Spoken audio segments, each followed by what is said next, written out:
We're now joined by GUS G. How are you today, Gus? Yeah, I'm fine. And I understand you're in Greece at the moment, at home. Yeah, I am. Yeah, I'm in Greece. Weather's good here. You're in LA? Yeah, I know you spent a lot of time in California. So, what does it feel like to be home? Yeah, it's always good. I still like living in Greece because obviously my family's here and the weather is nice and it's just more laid back.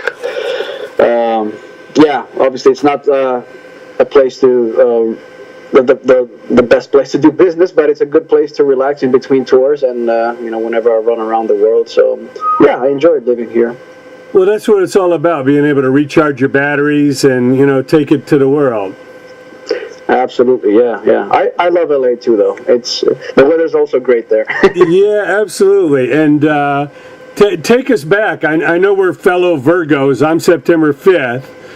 So, okay. Yeah, what was it like, growing up? I know your father was a singer, in town there, and, music was all around, and of course he had a big classic rock album collection.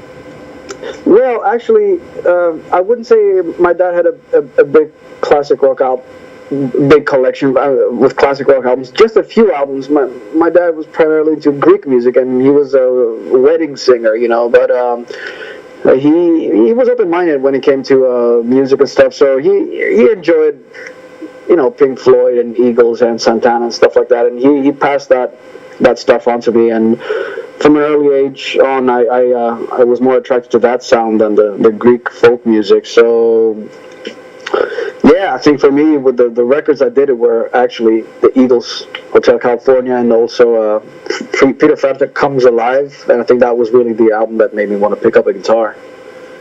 Sure, I understand the talkbox really jumped out at you. Talk about that. Yeah. I thought it sounded like a robot when I was 9 years old. It sounded really weird to me, and was wondering what the heck that is. So I asked my dad. I was like, "Is that a robot talking?" He's like, "No, it's a guitar. He makes it sound like a robot." So it was that kind of a what do you call it? Like some sort of a revelation, I guess. And I was like, well, I kind of knew this is what I wanted. I wanted to try it, and I could picture myself playing the guitar on the stage, even though I hadn't seen any videos of him, just looking at the pictures of the vinyl, So, yeah, my dad got me a classical guitar in the beginning, and I started playing when I was 10. I took some lessons in a local music school, but it wasn't until I was 14 years old when I got my first electric and started taking it a bit more seriously and practicing long hours and, just really putting in the work, yeah. Sure. Well, I know you started with the classical guitar at 10. What did that classical background help you do? Well, let me clarify. It wasn't actually classical background. I wasn't taught classical music. It was just a classical guitar because somehow back then, I don't know if that's also in America, but at least back in those days in Greece, somehow it was there was this thing that, if you want to start playing guitar, you have to start from classical and then move on to electric, which is all a myth, of course. If you want to play electric, you should play electric. But, I mean, my dad didn't know, bless him, so, he just, I just took, some lessons from a local music school, in a teacher, and I just learned how to play a few chords, really. That was basically it. And then at some point I got bored, and I said to my dad, listen, I really need to learn how to play rock and roll. I need a guitar and an amp, and I would like to learn how to properly read and write music and all that stuff. So I went to a conservatory, and I had good teachers there. So that's when it all changed for me. Sure. And I know you moved over and went to Berkeley for a few weeks, and there's a gentleman named Joe Stopp who was an influence on you. Tell us about Joe. Yeah, because Joe was teaching the performance class, so that was a class that I was looking forward to the most, because the rest was just theory and harmony, and I don't know, to me all that stuff was kind of boring, or all those classes, whatever, or history of music. I mean, it was cool, but it didn't compare to just sitting down with another dude and just playing stuff and then just learning a bunch of new licks every week. And Joe was right up my alley. You know, he was into Blackmore and Malmsteen and Hendrix and stuff, and that's the kind of stuff I wanted to play. So yeah, he was a really positive influence on me, and just for the short time that I stayed at Berklee, he was just like he was my favorite teacher, and we kept in touch afterwards. After I dropped out of Berklee, we kept in touch for a while. I used to go to his house for some private lessons while I was in Boston for a couple of months, and he's just a really good guy, and a great player too, of course. Now, you mentioned Blackmore. When you listened to Ritchie Blackmore's music, what was it about his playing that stood out to you? Well, to me, Ritchie Blackmore was always, I always saw him more like as a great songwriter, of course, great guitar player too, but he was, like his leads were always kind of, I don't know, he was the kind of guy who always takes chances when he solos. So he might have a really great solo, and then you might hear some wrong notes here and there, but obviously he's a true original, and he's a character for sure, man. You don't need to hear that from me.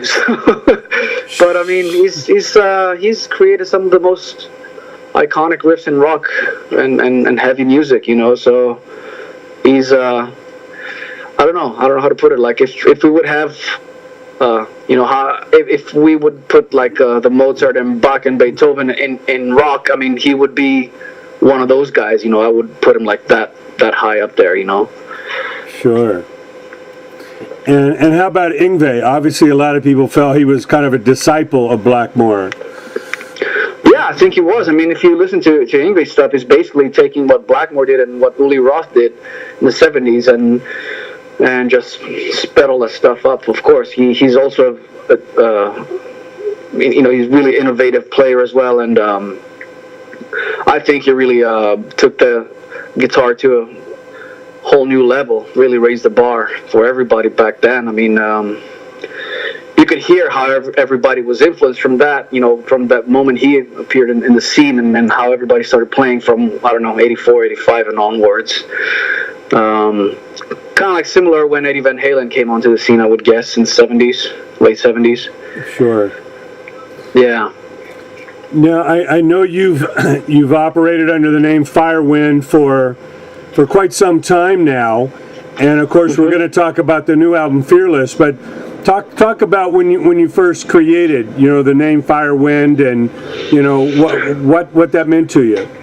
Yeah, well, to me, Firewind was when I was in Boston, and I think that must have been 1998, and I dropped out of Berklee, and I still was I had paid like a few months rent for a flat that was staying there with the intention of going to college, but I dropped out of college, so I was like, well, what am I going to do now? So I just hung out there, and then basically just gathered some friends and recorded a demo, and wrote some songs and recorded a demo. That was like my first attempt at writing songs and recording something.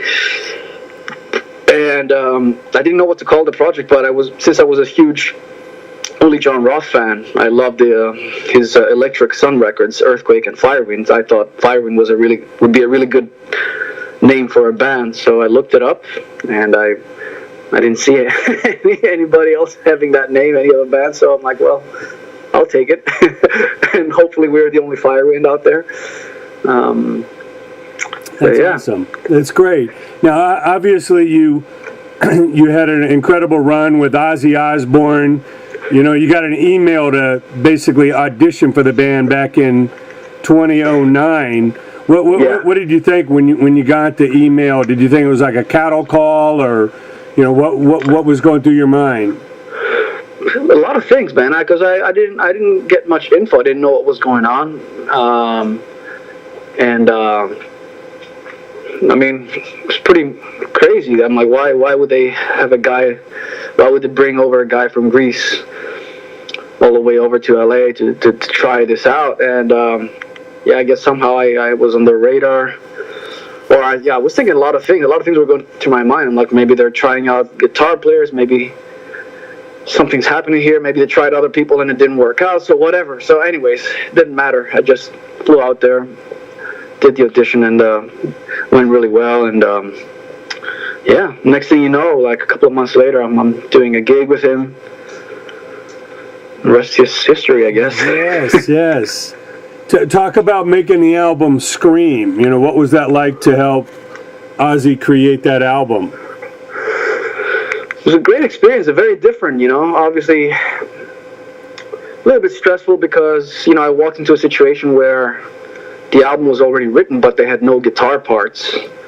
So I'm used to just making my own riffs, you know, like since I've always had my own band or just been involved in bands, starting other bands with other people. So, but this was a different situation. I was just thrown into the mix, kind of like after they'd done the songs and they needed solo sections, and they asked me to replay the riffs and basically add all those things that would make it like a, you know, like all those elements with Ozzy, you know, like an Ozzy record where you have a strong stamp on the guitar.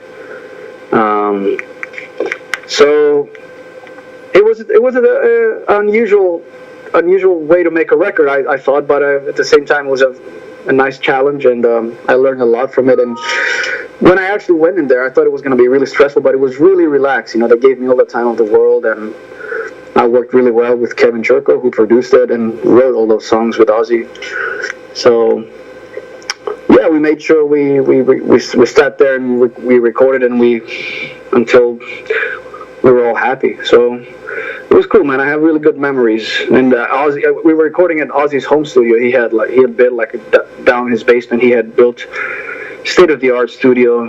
It was really cool, you know. I stayed there for like about a month, and we just go there every day and record, and then we would have a cup of tea or lunch or whatever, and then play some more guitar. It was nice. It was good. That's beautiful. And I know back in 2012 you did the Ozzy and Friends tour, where you had a chance to play with Slash and Zach and Geezer Butler. You know, what were your memories of that? Yeah, that was a really cool tour. It was strange because it was supposed to be the initial Black Sabbath reunion thing, and then Tony Iommi got cancer, and then I guess that they had to come up with a plan B not to cancel the show somehow, and it was like a festival run in Europe, and they put together the Ozzy and Friends tour, and yeah, they called me up. I went there, and it was cool, man. It was a nice tour. Everybody was just happy to be there, and it was also great for me to meet and hang out with Zach, and also Slash, and you know, grew up with those guys. And Geezer Butler was there, so it was a hell of a fucking tour. Yeah, that sounds awesome. Now, as far as playing guitars, I know, you know, obviously there's a lot of guitar manufacturers these days. You played ESP guitars for a while, and now you're playing a Jackson. What, obviously you have your own signature model. How do you create the ultimate guitar? What are the components? I don't know. I'm always in search of that as well, you know. That's why we keep making changes to the models every couple of years, and we come back with some new models and try to see, you know, you put your thoughts into making a guitar, and then we make a few prototypes, and then we get a guitar together. We think it's pretty kick-ass, and then, you know, I make a record or two, and I go out and tour for a couple of years, and then I think about it again, like, hey, what would I want to improve, or what would I want to change, and it never really ends. But I mean, I have to say I'm really happy with my new Jacksons. You know, they've done a really great job. I don't know. I'm involved into the specs. Like I get to choose what kind of wood I want for the neck and the body and stuff like that. And the hardest thing for me is always to choose the colors. So, but other than that, I mean, yeah, I know I don't know much about a lot of the technical aspects, but I know if I pick up a guitar, I know if I like how it feels and how it plays, and if not, you know, and that's how basically we go. And then the people over at the factory, they do their tricks there, whatever, and they send me like a new prototype, and eventually we end up with what you see out there, the final product.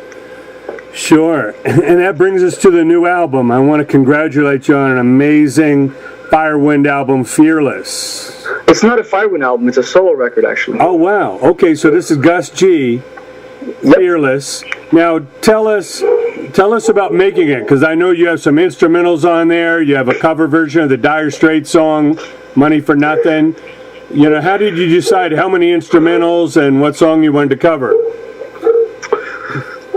The instruments just sort of happen, I guess, like with every record. You know, it's like sometimes it's usually failed attempts of songs to put vocals on songs on riffs that I write, and but this time I purposely wanted a couple of more instrumentals than on the previous record that I did, because a lot of people were asking me to do more, and I thought, well, if there's going to be a solo record, I should have probably at least a couple of instrumentals.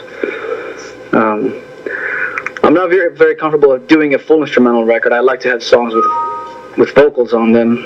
So I have a co-writing partner, a guy called Dennis Ward, who's a great producer and songwriter. And that's how we write the music together, you know, the stuff together. I make the demos, the music and the arrangement, and then he puts the vocal lines, some ideas, and sends it back to me, and then we go back and forth until we're happy with it. So this record was made, it was really simple to make this record, you know, as opposed to the previous two records that I did where I had a lot of people guesting on there and different singers. This time it was like a power trio situation, and we didn't have a lot of people around making the record. It was just basically me and Dennis just doing everything, and then we had Will Hunt from Evanescence flew in, did the drums. Mm-hmm. And that was it, man. Really relaxed, really easygoing, and then just making sure, you know, staying focused and trying to get the best result, really. That's great. Now, what is it about Dennis that makes him, you know, the perfect guy to collaborate with on this? I love the way he writes songs. You know, his ideas. I think we really click as people and as songwriters together. It's really easy, you know, when you click with somebody like you. I'll send him a riff, and then he'll send me something back, and we don't have to talk about and overanalyze stuff too much. We just write stuff. You know, we just move on to the next song, and it just goes by fast. And before you know it, you have. And I like working like that. You know, working like that with people like that. It's inspiring for me.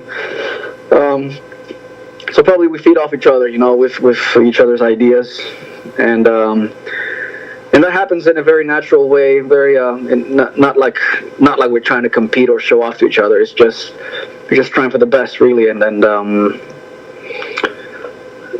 you know, besides that, he's not only a great songwriter, but he's a great bass player. He plays bass in band like Big Cream 69 and Unisonic, and the thing is, he also sings great, and not many people know about that, because he does all the demos, the pilot vocals, but his voice was so good that in the end we thought, hey, why don't you just sing on the record? Why get somebody else in there, and then we can just go out as a trio band, you know? So and on top of that, he's a great engineer, so he mixed the record as well. Oh wow, it's a triple threat. So yeah. So he's like he wears many hats, and he does all these things really good. So it's really good to have a guy like that on your side, you know. Now covering the Mark Knopfler song "Dire Straits, Money for Nothing." Why did you pick that song? Yeah, that was my wife's idea, actually, because I was thinking about which songs to cover, and had a short list, and she mentioned that, and I was like, yeah, good idea, because I love that song. Such a great riff. And I looked it up on YouTube to see if there was any recent covers of that, and I didn't find anything really. So I was like, well, maybe it's time to do a 2018 version of it. And I just immediately came up with the idea to just play it at half tempo and just play the riff on the lower strings on the guitar and just make it a lot heavier. And from there on, I just basically experimented a little bit in my studio, and we had fun with it. And that's how it came about. That's great. Now, as far as advice you give to young players coming up today, I know there's a lot of, you know, kids in this internet generation, they just want the shortcuts. They want to point and click and figure out how to do it without putting in the work. What advice do you give them to really dedicate themselves to an instrument, to be able to become a master? Yeah, I mean, what you just said, I don't think that exists. Like, just to, you know, with I don't know, press a button and then have stuff happen. You have to put in the work in everything you do in life. And just like with everything else, it's the same thing for learning the guitar or learning how to write songs. Even that takes practice, you know, it's the same thing. And just got to put in the work, man, and be patient, and just do it for the right reasons. That's what I always tell young players, man. Do it for the right reasons. Don't get into this to show off or whatever, or to make money. I actually, probably, if you want to make money, you should get into another business, not the hard rock heavy metal business. Not in 2018, anyways. Sure. So you should, I think if you really love music, you will just keep on doing it, because there's no other way. Yeah. And as far as any business advice, obviously you've been a part of a number of labels, a number of deals. Is there any tip you can give, young bands or artists as far as kind of finding their own way, through the industry? I would say they should try and get as educated as possible about the business side of it. Learn what is a publishing deal, or what are royalties, and what is a manager supposed to get as a commission or a booking agent, and all these things are important. You should do a lot of research, and when you're an up and coming band or a newcomer band, you're not going to get the best record deal offer. That's for sure. But just be mindful of those things. Keep an eye on there. I always, when I was a kid, I was always interested. Like, I was wondering, where does all this money go, and what is this? What income is